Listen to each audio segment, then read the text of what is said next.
Hi guys, I'm Madison Mary and welcome back to my channel. Today I have my May TBR for you guys.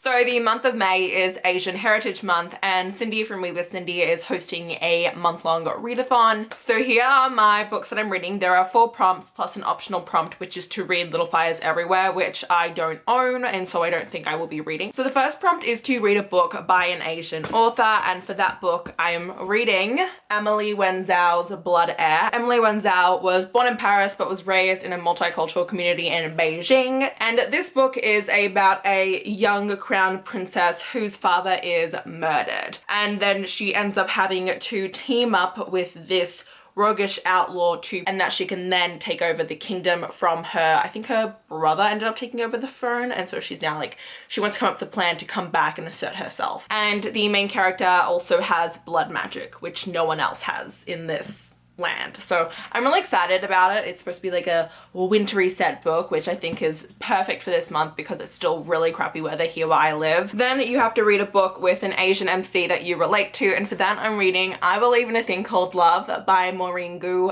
This was gifted to me by the lovely Sarah from Novel Serendipity. Love her. So we follow Desi Lee, who is like, you know, varsity captain. She's got a lot of things going for her. The only thing that's really not going well is her disastrous romance streak. And so when she comes across this really hot guy, she's like, you know what?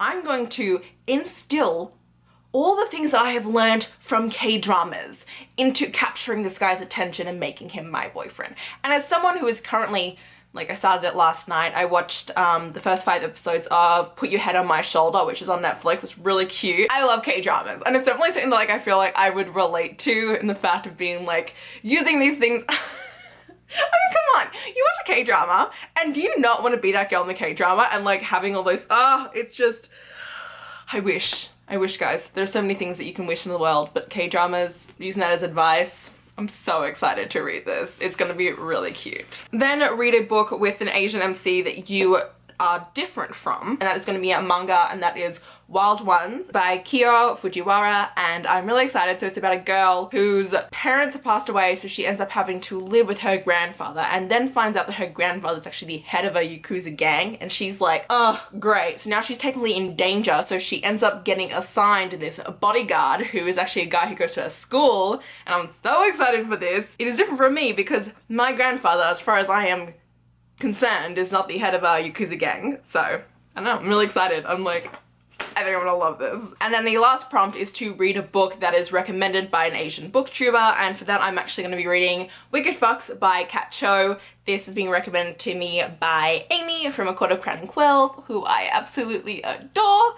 And I only saw her like a couple months ago and we had pizza together and it was just a wonderful time. But yeah, no, she recommended this book to me, and this is about a girl who is a gumiho, which is a 9-tailed fox. And one day she ends up saving a boy, and then it ends up that in saving him, she loses her fox flame, which is essentially her essence. And if she doesn't get the fox flame back by I think the next full moon, something happens to her. And I'm really excited for this because it has a lot of Korean mythology, and when I saw Kat Cho in person during her book tour for this, she mentioned a lot of things about how she got influence from different K-dramas, and that just made me so excited. So really pumped to read this. Moving into the arcs I have to read in the month of May, I actually only have 1 to read because I read the other one at the end of April. And that book is going to be Real Men Knit. This is by Kwana Jackson. We follow Jesse, and his adoptive mother has just passed away, and she was the owner of the neighborhood like knitting shop. Him and his brothers have to decide what they plan on doing about the shop, and he wants to keep it going, but the brothers kind of want to,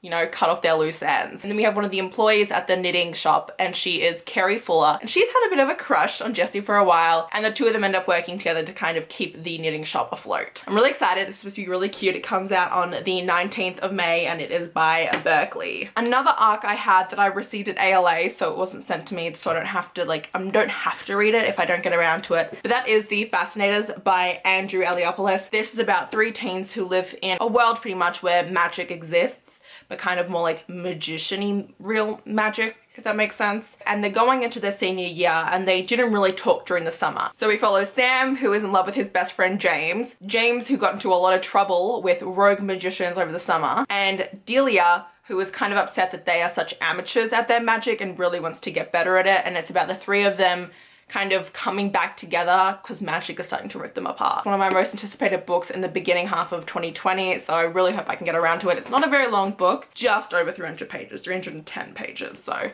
hopefully I can get around to this. And because the month of May is Believethon, which is hosted by Gavin from How to Train Your Gavin, I'm not actively participating in Believethon because I just don't own enough middle grades currently to read and participate in it.